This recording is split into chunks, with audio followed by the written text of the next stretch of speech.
we never really get to become, we never really get to do amazing big things, audacious things without taking risk.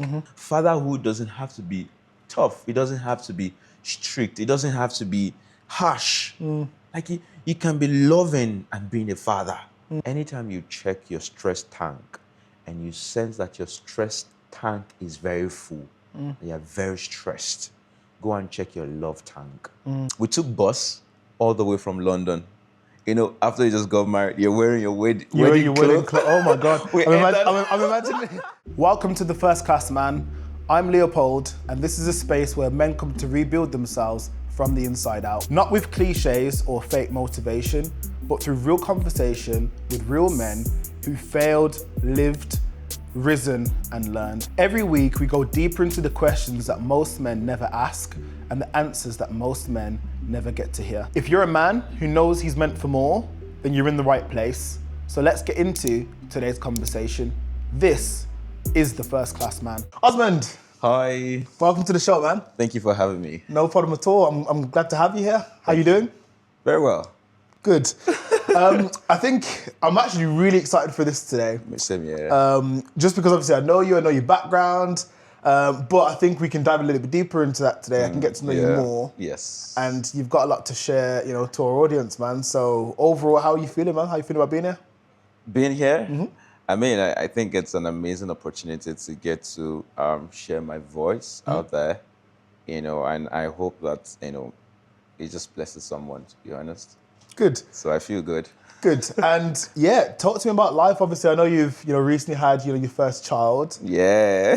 Congratulations. Thank you. So how's things going with that? I mean, having a baby, honestly, I don't think you can totally grasp the experience until you experience it yourself. So it's a mixture of, responsibilities, and comes with so much joy that you can't get from anywhere else. That's awesome. So yeah, all in all, it's been amazing. I'm grateful for the opportunity. Good, man. I'm really happy for you because your experience of becoming a new father as well, it really coincides really well with what we're trying to achieve on the channel. So, the channel is just about men talking men things. And the kind of idea I had behind it was, regardless of someone's background, ethnicity, upbringing, do men ultimately converge on the principles of what it takes to be a man? And obviously I don't have children yet myself, but I can only imagine that, going from being a son into now being a father, you're gonna now, be opened up to a whole new realm of responsibilities and develop as a person. So how would you say being a dad so far has changed you? So there's something I learned in the process of, having a baby boy, and I learned that it's not just a boy that was being born, a father was being born as well. So that would mean that, you have to become someone that you've never been before. So it's been quite an experience, to be honest, having to be responsible for a life, literally. And you yourself, you know that there were things that you were doing before that you can't do anymore. The things that you couldn't do before, now you have to do them. So it's just a change in dynamics, and all in all, it's a charge or a call for greater responsibility. Because not only are you going to be there for your baby, you're also going to be there for your wife. Remember, you also came from a family, so you're also responsible, being a child or a brother do you understand what I mean? So everything is just all in one experience. It's stretching. To be honest, it's been quite stretching, and it's a call for greater responsibility. That's what I would say. Good, thank you. And I mean, obviously you've got a whole realm of experience, with your personal life that I want to dive a little bit deeper into. Just before we really get into the crux of it, I do want to pass on a message. So we've got a new theme at the First Class Man channel, where essentially it's about just passing on the message of men. So my last guest, Isaac, he almost, gave us a great idea with the framework of the channel, and I really loved it. So I wanted to share it with you. Okay. But usually we ask our guests if they have anything maybe they can bring to the show, or talk about something that they think embeds their masculinity, they'd share it. Isaac's was this notepad. And in this notepad, it's just a message to the next man. And at the end of this, I'd like you to, write in there, I'll be our next guest. Good. But his message was here for a good time, not a long time, Isaac. And that's his message today to start us off. So you can leave a message for the next man, but what do you think of that? I think that's brilliant. That's pretty simple, and I think it's quality. Yeah? No problem, I man. think I like that. I came with my props as well. So maybe at what point do I get to drop it or share it? We'll come to that right at the end. Okay, right at the end. All right, anyway. great, But I that's can't wait fine. to see what it's going to be. I can't wait to see what it's going to be. It's very simple, something basic, but it just aligns with my values and what I want to share with other people as well. Awesome, man. And yeah, I mean, if you could just give us a bit of an insight then, Osmond, of, who is Osmond then? That's a deep question. All right, so Osmond, I'm just that guy who came from... Can you imagine that, Osmond? I'm just that guy. It's like a line. But just the guy that came from a humble beginning. I grew up in a rural area in Nigeria, from a family of 4 children. I used to have a dad and my mom as well, and I remember growing up, things were not really too pleasant for my family. And my dad was a retired soldier. My mom was a primary school teacher. So because my dad wasn't earning enough, my mom would have to sustain the family with what she was earning in school. So I grew up, with that kind of life where you wake up around the streets, and I don't know if you've imagined that kind of environment where people are jamming music in the morning, the elderly people, they are playing games and stuff like that. That's the kind of environment I grew up in. So, it's been quite a humble beginning for me. And then I went for my studies at the University, Obafemi Awolowo University in Nigeria. Okay. Yeah. And then I came here for my master's. And yes. What did you study? I studied international relations. Okay. It doesn't really have anything to do with what I'm doing today. But yeah, that's life. In fact, I remember there was a time before I got into school, into university, I spent 4 years looking for admission for school. And it wasn't because I wasn't brilliant. It was just because there was one mistake or the other, and then my name would not come up on the list. So it was very frustrating. One of those times, my dad was on the phone, and he was calling me that after giving me admission, and my dad was crying. That was the last time I ever heard my dad cry on the phone. So I'm just that guy with that humble beginning, and I've walked through the path of life from school and then for my master's in the United Kingdom, and here I'm settled with my own family. Nice, man. And so how long have you been in the UK for then? 3 years. 3 years. Over 3 years, just over 3 years now. Okay, that's good. So you've done a lot since you've been here. Then, if that's the case, Well, you've done you've done a lot. We can jump into a lot of that. Wow. So how would you find the difference in life from you being in Nigeria It's totally a different ballgame, to be honest. And when I was in Nigeria, I used to do digital marketing. So I started from when I was in school on campus. I was, I would run campaigns for brands, performance. It's called performance campaigns. So you run campaigns, you get paid, literally on every action that someone does for the brand. So it was quite good. I was making money. I was balling. So I wasn't really disciplined at the time. So I was just rolling however I wanted. And, whatever I was living lavishly. Okay. All right. So that was my life in Nigeria. But as compared to when I got here, it was like reality just set in. Because when I came in, because of before I came, I started selling properties in Lagos in Nigeria as an agent. So when I was... That's before, that's a shift. What? You were saying digital marketing and selling properties. Yeah, so when I was in school, as an undergrad, I was doing digital marketing throughout that phase.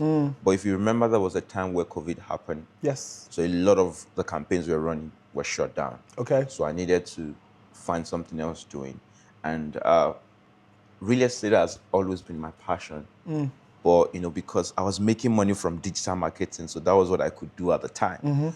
But when everything went off, I picked up what aligned with what I actually really wanted to do deep down. So I was selling properties, So it was going good, and I had some money saved, and then I came into this country. That was what marked the shift of my life.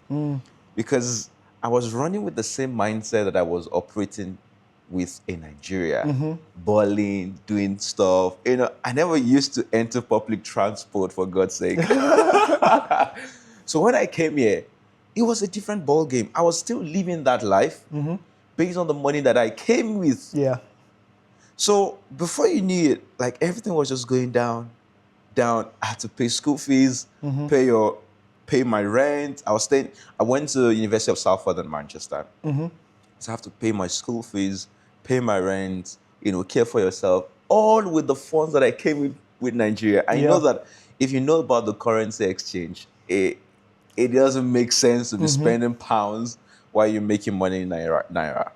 So I was spending a lot of money. In fact, there was a time where I came at the time where I'd met my wife. She was then my girlfriend. We met online. Okay. So when I came here, that was the first time I met her in person. Oh, wow. Okay.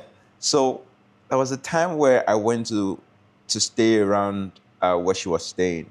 I wasn't cooking. I was just ordering food. Uber Eats every day. My goodness. So I was ordering food.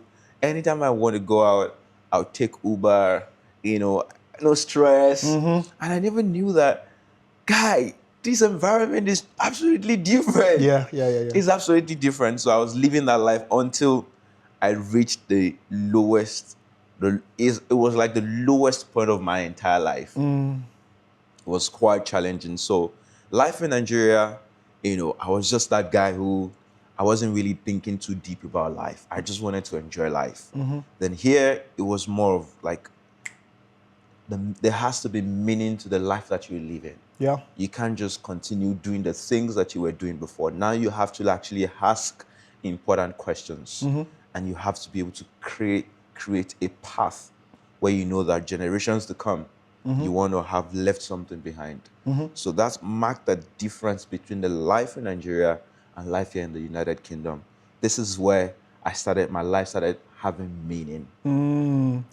And do you think that is a mentality that people lack in Nigeria? Or do you think it was just yourself at that particular time? I think it's a combination of both. Some they are not exposed to create a sense of meaning for themselves. And some, even though they are exposed, maybe the environment doesn't just support. Okay, I get you, yeah. Do you understand? Yeah. So, because the environment is such a very powerful thing as well. I remember this concept that if you put an apple seed and you put it in very good soil and you put it inside a fridge, even though the apple seed is good, the soil is good, but the environment is not pleasant. Of course. The seed would never grow. So that's what might be wrong with a lot of people and with myself in Nigeria as well. Because I know that even though I was living lavishly, I was a good person. I had good values still. But the environment just didn't change my perspective. It just didn't make me to reason, deeply as well. So I think that this environment, gave me that, that freshness for whatever was inside of me to grow. So environment is such a big deal. Quick break, brother. If you're resonating with this conversation, make sure to take our free masculine archetype quiz and to download our ebook, which can be found in the link down below. And if you want to go deeper, then be sure to join our First Class Man community, which will be held on School, which can also be found in the link down below. There, we're having conversations with men that have previously been on the channel in a roundtable format, which gives deeper insight in the form of group discussion. Apart from that, let's get back into it. It's good, man. And you mentioned that when you came here, that's when for the first time you feel like your life had found meaning. Now, I know of you, and one of the things we discussed here beforehand was how faith has been such a big part of your life and been part of your journey. So would you say that's, well, I know you got a lot with the faith background, you can really dive into that, but firstly, would you just say that's always been a part of you, your faith in God, or is that something that developed over time? Well, I would say that, to be honest, it's always been part of me. But like I said, the level at which I evolved is so different from what I was experiencing in Nigeria. Growing up, it's just like what your parents passed down to you to just move on with that wave. I was serving in church. I was in protocol in church. I was going to church. Do you understand? But still, it felt like that transformation was not really there. So up until significantly, to be honest, when I met my wife and I was reaching that low point of my life, I had to go through the hard route to be able to actually ask myself an important question. If this faith is actually, if it works, then it has to work for you. So it was onto the point that I met my wife, then I started going through that process of redefining what faith means to me and defining my own journey where faith with God is concerned. That's cool, man. It's good. And a lot of people in this, a lot of men struggle to find meaning. And, one of the ways that you can find meaning is obviously through faith and your belief in God. So how do you feel like your faith has shaped the meaning for your life? And how do you feel like God has given you a purpose? Honestly, I don't think that there is such a thing that is as fulfilling as finding purpose, especially with your faith, finding meaning with your faith. Because no matter what it is, it's like you just start driving a car. You don't have a destination. You just start driving. Whatever turn, however you feel you should turn, you turn. So you just find yourself driving, tirelessly, and then you're just going and going without an end. I think that a lot of people are in that box. But for me personally, faith is such a big deal for me because I'm able to, see from the perspective of God, right? Because man is the original person of a man is a spirit. Man has three different components. Man has a soul. Man has a spirit. All right. And man has a body. So there's the body part of a man, the soul part of man, and the spirit part of a man. So the original man is the spirit. Many people confuse to make it look like it is the soul that defines what man is. But at the very core of it, the spirit of a man is what defines a man. The man has a soul which encompasses your emotions, your five senses, and stuff like that. Then man has a body, which is your hands, your eyes, your legs, and stuff like that. So, but for me personally, I was able to see from the lens of my spirit. And my spirit, can only be on either side, whether you are in the light or you are in the dark. So, and I was able to, find that alignment very quickly that my spirit is in light when it's in alignment with God. You hear what you're saying? Do you understand? So everything else now follows that pattern. So even if my thoughts, my emotions, all right, they are separate, but whatever it is in my spirit will flow through into the soul, which will shape my mindset. So I'm saying all of this thing to say that, my faith is what actually, which is my spirit component, is what actually sets the foundation for my meaning in life. So I strongly believe that, where I am today, what I hold on to as purpose today has deeply been shaped by my faith in God. That's awesome, man. It's powerful. I mean, I think obviously, especially with the UK as well. Yeah. I think actually it's having a bit of a resurgence of Christianity, but I do think faith is an essential part to a man's life. But I don't know. Could you share with us maybe a story then, Osmond? Just a story, if you have one, of maybe a time in your life where you had nothing else to lean on but God or but faith. Because I know for me, I've certainly been in situations where I see no way out. I'm like, God, I have to leave this to you. Yeah. So like, I don't know if you have a story you can maybe share to somebody. I have loads of stories. Go on. But the most vivid and most recent one, not the most recent, but the most vivid one, was after I got married. I was going to get married. You know, I met my wife in person, and then, you know, we decided, okay, let's go and get married. So we're supposed to get married the following year. We were like, you know what? I think that we had that impression that we should get married before that year ends, based on how I believe that, you know, we're just feeling in our heart, right? We felt like we're being led, Okay. right? That we should get married that year. And it was that period that I was at the lowest in my life. Interesting. You know, and you've just met a girl, you want to get married, and you are so broke. And literally, I had the conversation with my wife, like, how do we do this? Like, we're going to start a family. Like, we don't even have any funds. Because we had big dreams while we're doing the planning and all of those things. And it was at that point that everything was low. In fact, I had to move from Manchester because I'd finished my master's. So I moved to London. I was staying in a shared house. The person I was staying with was frustrating my life. Oh my goodness, it felt like I was physically sick. I was physically sick. And we decided, you know what, let's go, we'll get married. I believe that this is what we should do. This is what God wants us to do. And to cut the long story short, we got married with donations from our family members. The budget of the entire wedding was less than maybe between £500 to £1,000. And after we did the wedding, our reception happened at a restaurant. Okay. At a restaurant, everybody had to pay for themselves. And I remember that night,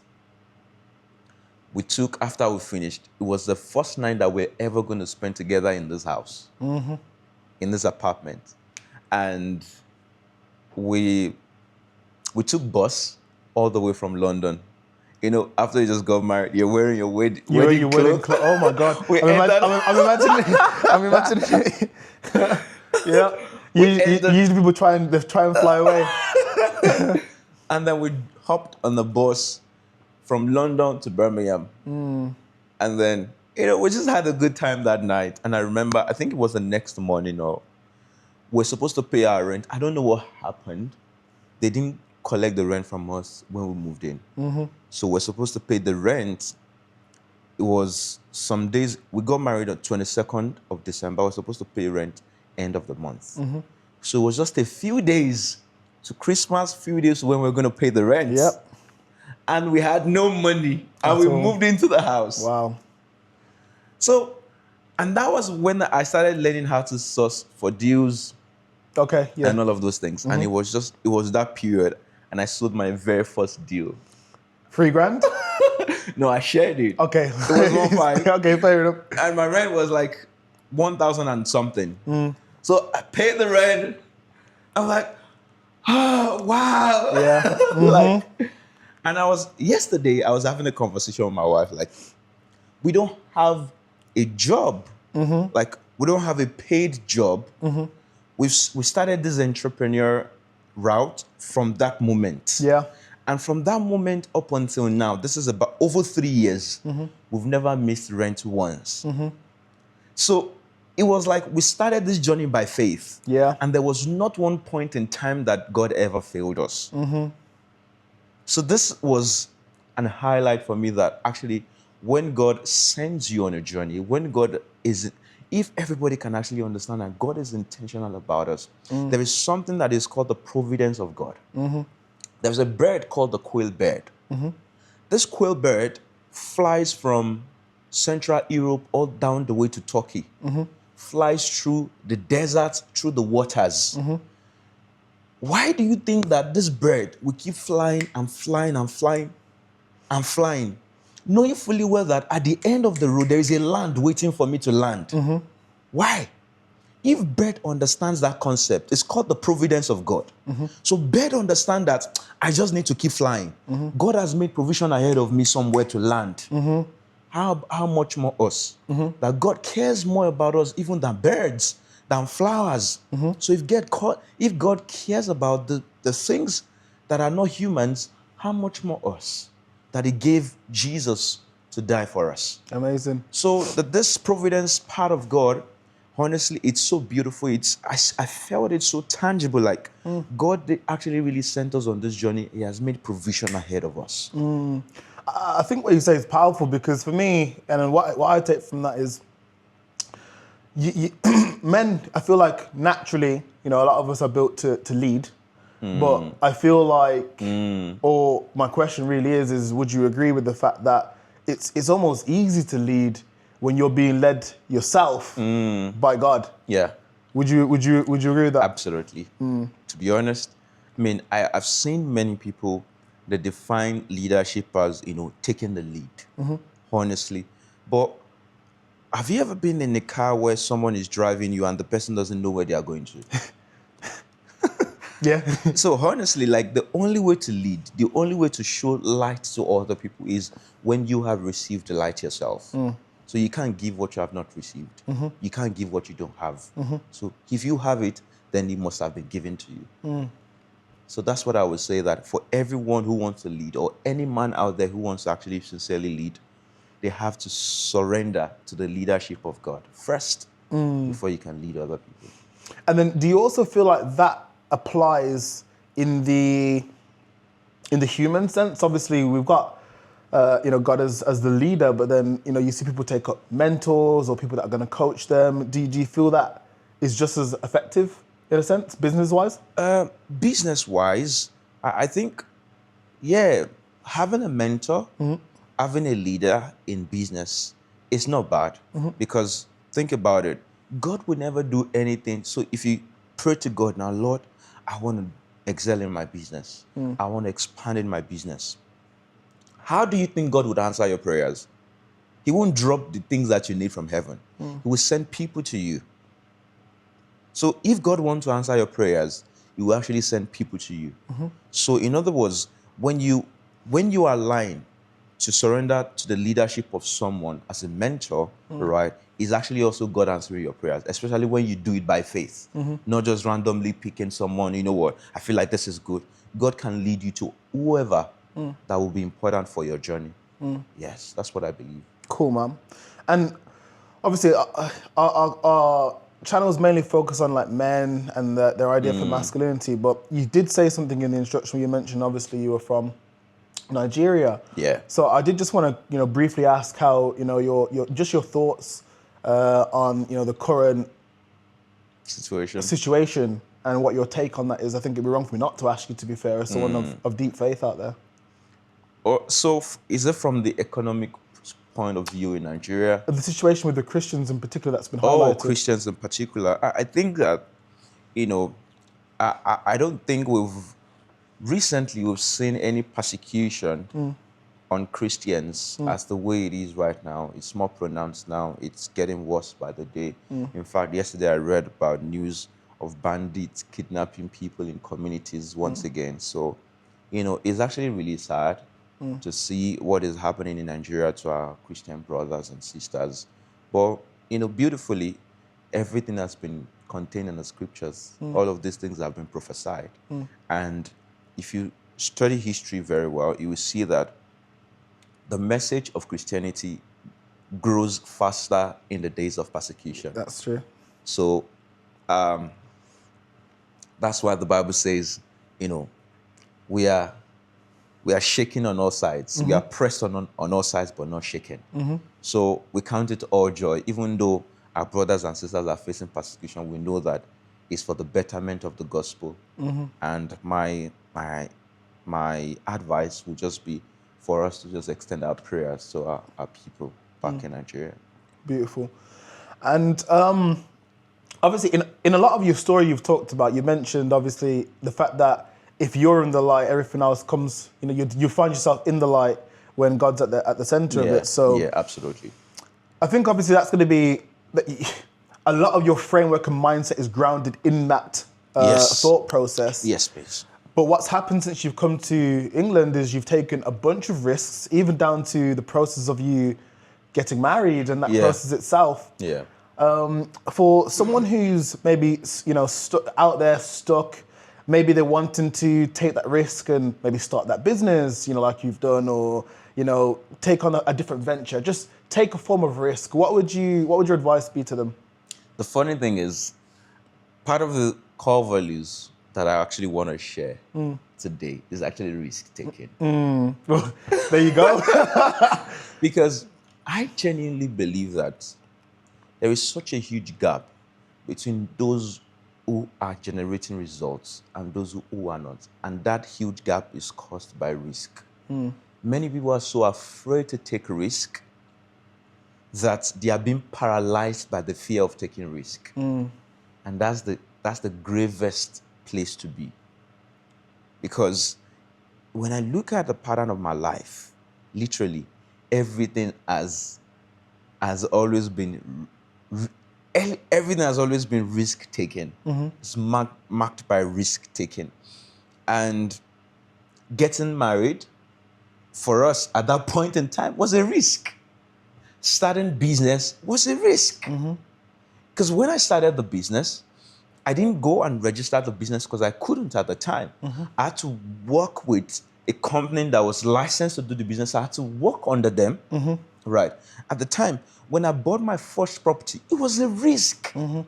When I bought my second property, it was a risk. Yep. In fact, I remember the day that I bought the second property was the first day I found that property.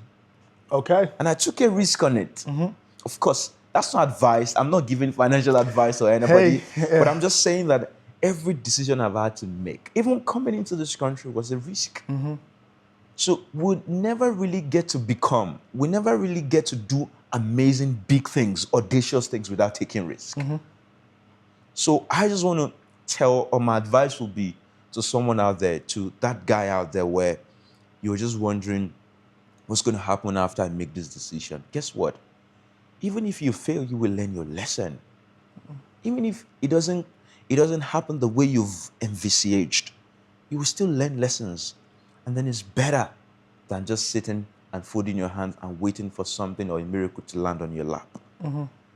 Jesus didn't die for us so that we are going to. He died for us so that we can be bold, so that we can do things that we've been sidelined to do before.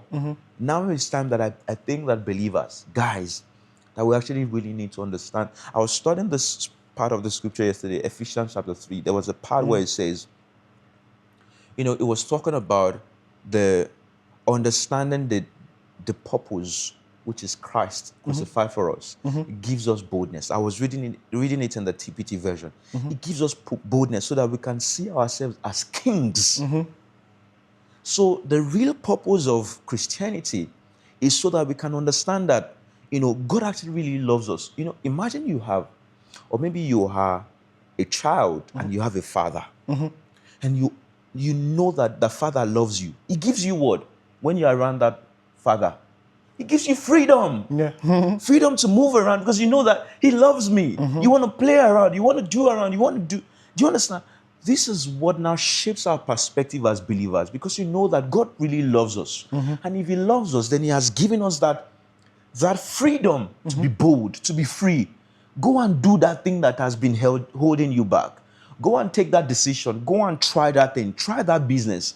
Go ahead and do this thing. Do that thing. So that's what I believe that, honestly, if we can appreciate the value of risk taking, we can do amazing things. That's awesome, man. I think that would help a lot of men out there. I believe so. And obviously, you speak with so much passion, and when you it's good. And when you speak as well, you can tell obviously that you're a man deep rooted in your faith, which is amazing. So if you could just tell us, how do you spend your Sundays? What do you do? If you could delve into some of that. Well, I'm actually opportune to be a pastor, to lead a young community of people.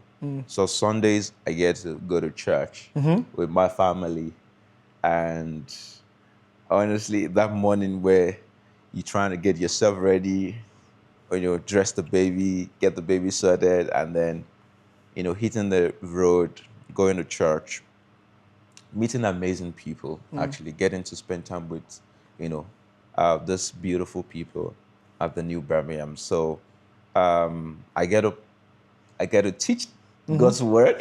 Well, I've been to your church, so I've seen it, and it's good. So I just wanted to get your experience especially as like a young pastor as well. Yeah. How you're finding that, and how you finding ministering to souls. Honestly, when you remember I told you that it was a different phase when I was in Nigeria. I never saw myself doing anything in ministry at all.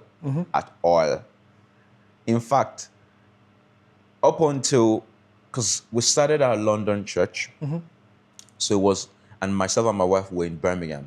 So it was just a case of, you know, oh, our church, because that was the church I was going in Nigeria. So this is the first time we'll be starting a branch outside of Nigeria. Okay. But like, oh, the new is starting in London. Let's just go and support. Let's just go and show up and all of that.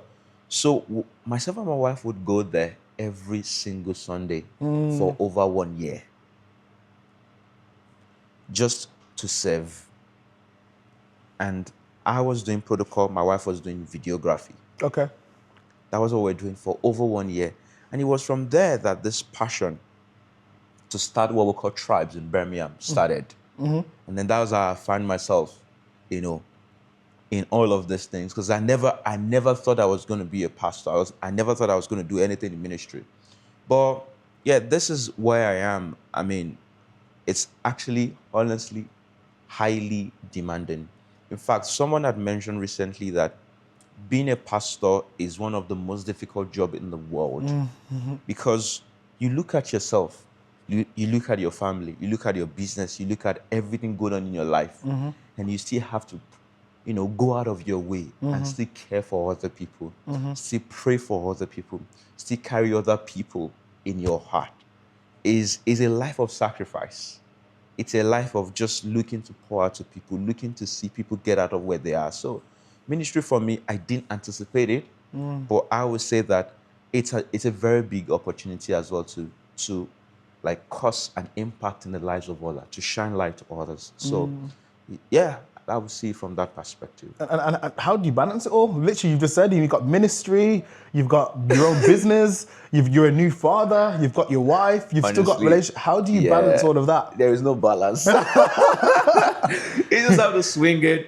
You know, there are times you be in your high, and there are times where, you know, oh my God, can I just catch a break? Yeah, I can only imagine. You know? So, I mean, it's just at that point, because it never gets easier, to be honest, because I looked at it and I'm like, you know what? This is not something I brought myself into. This is what I believe that God has called you into. To do. And if God has called me, then it won't come in without making provision for strength. So I just depend on Him. God, there'll be times where I'm actually really tired. Even my wife, there are times that she will feel discouraged. You know, she feels like, you know, especially with the baby, it's not easy, to be honest. And I'm actually saying it to all the other guys out there, the other men out there, that there will come a time like everything won't be smooth. Everything will not be the way you used to do it, or you used to, you know, have life. You know, there will be times where it's actually really stretching. But one of the things that keep me moving is, honestly, I just catch my breath and I go back to being a baby in God's hands. God, thank you for your love. Thank you for your love. Anytime you check your stress tank and you sense that your stress tank is very full, you're very stressed, go and check your love tank. Your love for God, the greater it is, the less you feel stressed. That's how I handle it. I just want to go back to being a baby. That sometimes, you know, I just want to, you know, listen to songs. I just want to enjoy the love of God. Because it is from the love of God, that's where strength will come and fill up your spirit. Then you can now be able to even, like I said, at some point in time, that you can't give what you don't have. So yourself, you must feel refreshed before you can say that you want to refresh others. So this is how I try to balance things, you know, because there's actually no one way that solves all the problem. There are times that I just want to catch my breath.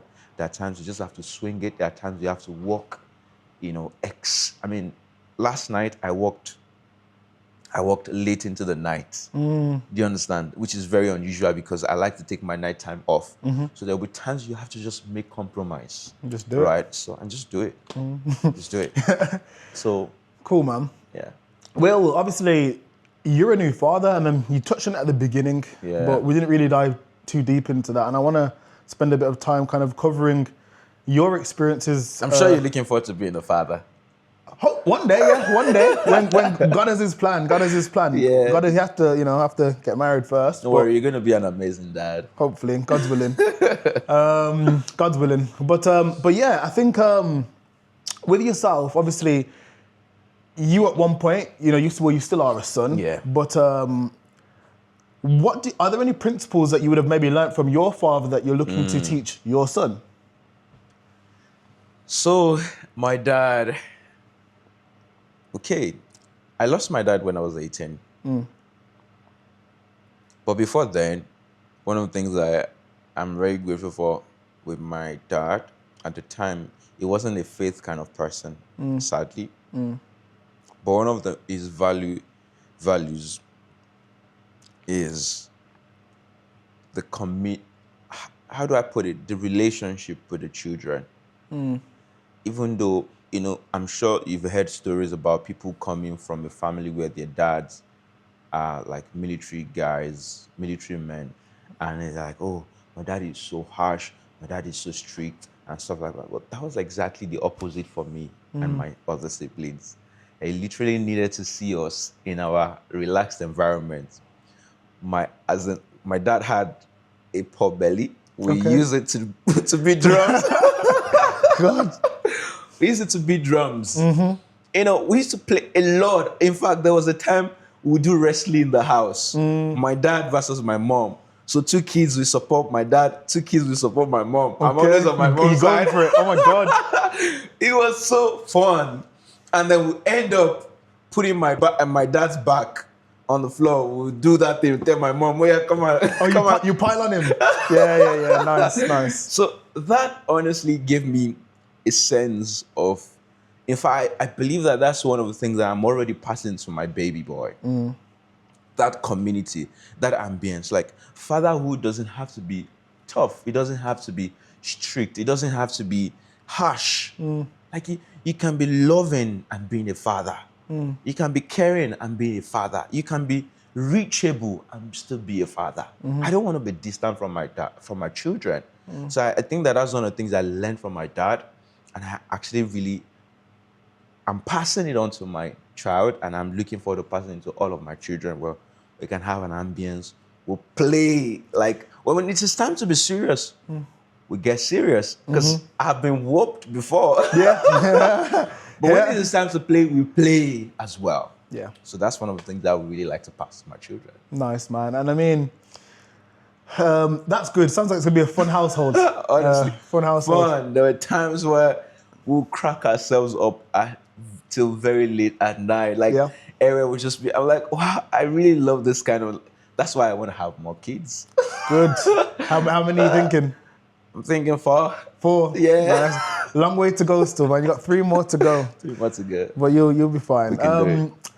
Okay, interesting. Is there anything maybe that you feel like you had to unlearn, or maybe something your son, you're looking to teach him differently to what you were doing? Yeah. If there's anything to unlearn, because from myself would be financial education. Or perhaps to even learn again. Because I didn't have like that much financial heritage or background or exposure to know how to manage finances, how to make your money work for you, how to just studying how money works. Because I was exposed to making money early on in life, but I wish I knew what I know today. Would have been a different thing entirely.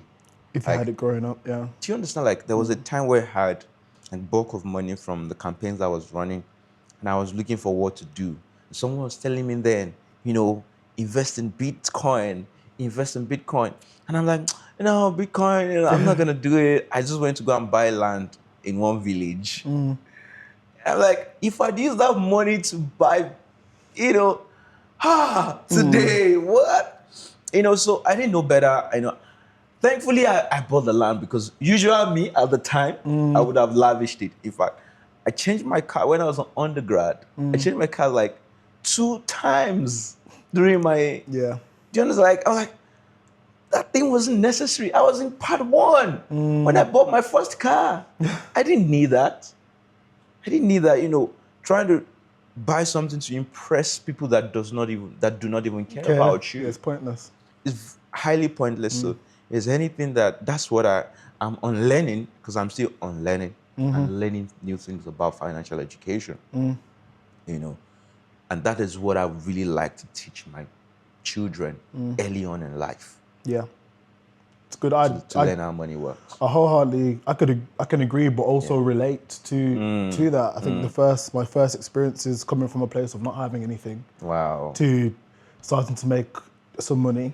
I just spent a lot of it and just burnt through it, man. So I totally think that's would agree with that.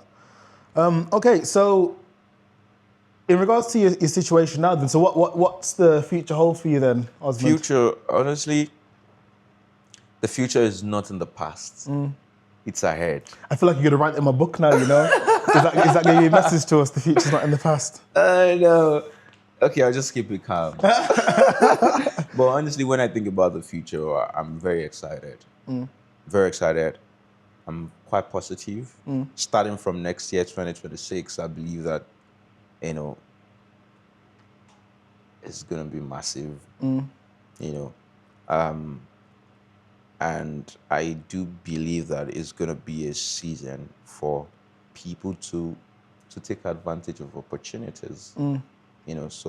But for me personally, for myself, my household, I really do think that the future is quite bright, interesting.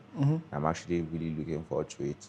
Not to say that there won't be challenges, but that if I could get through the things I've been through, honestly, we can get through anything. Of course, man. So, and going to a bit of a summary. I mean, I suppose what does being a man mean to you now? Being a man, this is a very. I wouldn't say there is one way to answer this question. Being a man is everything. Honestly, being a man is, surrendering to God.